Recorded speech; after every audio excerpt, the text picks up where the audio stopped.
Hello everyone! Ngayon, ipapakita ko naman sa inyo ang mga ginamit na materials ni Mira Residences. So first, ito yung homogeneous tiles. So usually ginagamit siya sa living, dining, and kitchen. So ito yung kadalasang ginagamit sa mga countertop na nakikita nyo. So next is the non-skid porcelain tiles. Ginagamit naman siya in utility, toilet, and bath. And the non-skid porcelain tiles, ginagamit siya sa flooring in balcony. So, rough, textures.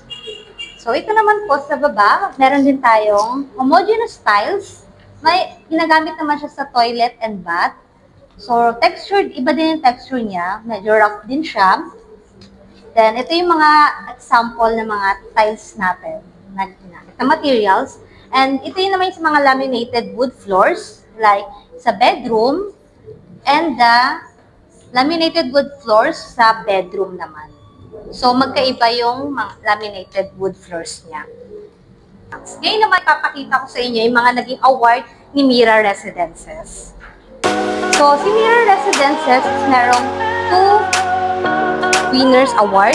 Ito naman ang from DOT Property Philippines Awards 25, Best Smart Home Condominium Development, Mira Residences by DOT Property Group.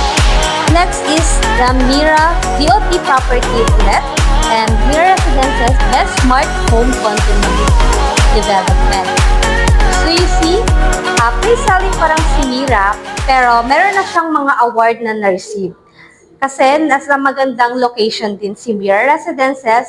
Kung gusto niyo mag-inquire about Mira Residences, just message me in my YouTube channel and FB page. So thank you very much.